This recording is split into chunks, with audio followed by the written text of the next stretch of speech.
first one's on Paddy Pimblett versus Michael Chandler from Ginge, or Ginge maybe. I'm leaning towards Paddy. I think he got the skills to do the job, but he needs to keep that chin tucked or it'll be an early night. And good analysis pre-fight. The bottom line is Paddy ended up dominating. You see there, Paddy Pimblett will dominate Michael Chandler. We tried to tell you in this one. So, and that's exactly the way it went. 49ers faithful forever. Backs. His Paddy looked really good, has improved tremendously. And you're right. And that's the thing that we're seeing is Paddy just continues to improve. And he's 30. He's right in prime, right? His body looks stronger.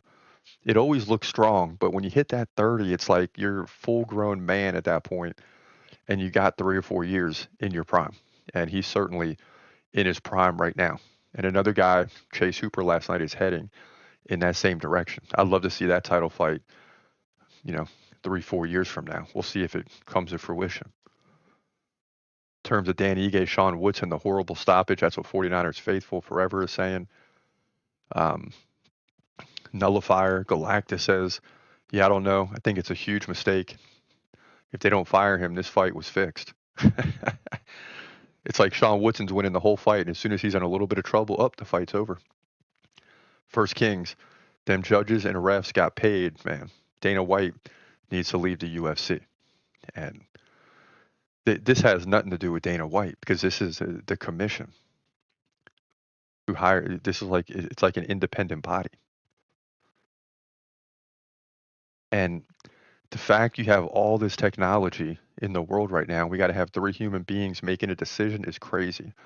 Easily could set up a point system.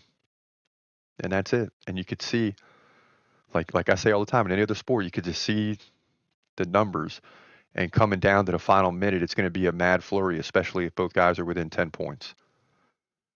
With significant strikes being a lot of points, control time, takedowns, all those things adding up. And it would change the sport for the better, and there'd be no controversy because we can see the score as it transpires. That's the bottom line. But we're not there yet. Yair versus Pitbull. The young guy says, it's naive of you to assume that any UFC fighter would just beat any fighter from Rizin or Bellator, etc., just because they are a UFC fighter. Dude, it doesn't work like that. Dana White has your brain damage. But the bottom line is I was exactly right. I don't care that you're a Bellator champion. The best one to me coming over is Michael Chandler because he nearly won the belt. He was legit. And it's not that Pitbull's not legit, but Yair has years of fighting against the best fighters on the planet. He's going to find a way to win that fight, and that's exactly what happened.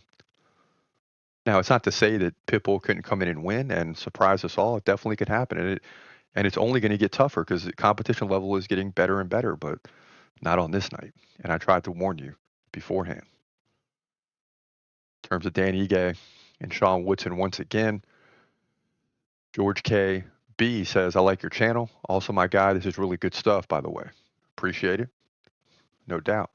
He also goes on to say Sean is going to have a tough fight. I believe people forget he's very, very good and skillful. Considering he fought at heavyweight, his limbs are way bigger, and I think he can possibly win a decision if Ige cannot establish his grappling. And yeah, I mean, it's just disappointing we didn't get to see how it finished because it looked like it was going to be a good finish. The ref jumped in early and bam, took it away from us. And that's what the people were saying, and that's how things transpired last night. Very, very exciting night for the UFC, and I definitely walked away feeling great about what I saw and the product that's being put out there. We are in that window now, I believe, or we're right there on the cusp of the UFC being able to open the doors to other offers, and it seems like Netflix could be a front runner. I don't know how I feel about that yet, if that does happen, because I just love going to ESPN for all the stats and everything's in one place right now.